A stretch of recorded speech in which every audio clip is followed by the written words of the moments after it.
সেজে ভালো তিন গলার ঘন্টালো ঘন্টালো মেনকা মেনকা মেনকা মাথায় দিল ও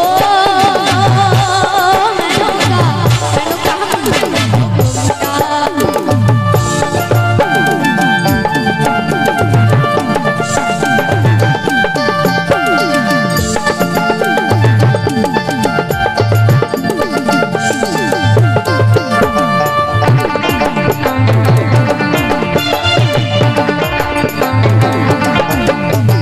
সতীর কাছে বাধা সরা কপালে তার বসুন্ধরা কপালে তার বসুন্ধরা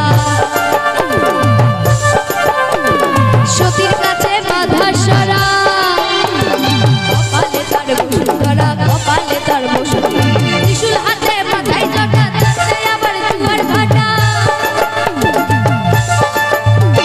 ত্রিশূল হাতে মাথায় জটা তাতে আবার দুয়ার ভাটা মেনকা মেনকা মেনকা ঠিক ভিখারি ঢমটালো ঢমটালো ঢমটালো ঢমটা মেনকা মেনকা মেনকা মাথায় দিল মেনকা মাথায় দিল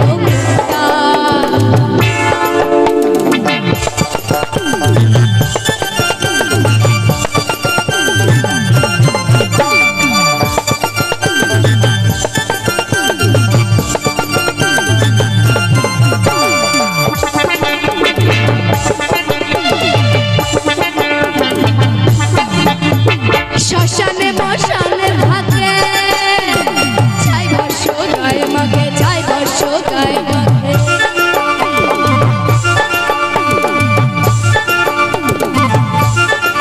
আচ্ছা আপনারা কি জানেন বাবা ভোলানাথ কেনই তিনি শ্মশানে থাকতেন আর কেনই বা তিনি ছাই বর্ষ গায়ে মাখতেন? তাহলে শুনুন, বাবা ভোলানাথ শক্তিকে সাধনা করতেন। তিনি কি শক্তি সাধনা করতেন? না, তিনি নারী শক্তিকে সাধনা করতেন। তিনি 3 নারীকে সিদ্ধি লাভ করেছিলেন। সে 3 নারীকে, তার একজনকে তিনি তার মস্তকে স্থান দিয়েছিলেন, তিনি হলেন মা গঙ্গা। আর একজনকে তিনি তার বক্ষে স্থান দিয়েছিলেন, তিনি হলেন মা মুন্ড মালিনী। আর একজন নারীকে তিনি তার সারা অঙ্গে স্থান দিয়েছিলেন, তিনি কে? না, তিনি হলেন বসুমাতা। তাই এই বসুমাতাকে সারা দেহে স্থান দেওয়ার জন্য তিনি শ্মশানে যান, ছাই ভস্য গায়ে মাখেন। তাই কি বলছে? শ্মশানে মশানে থাকে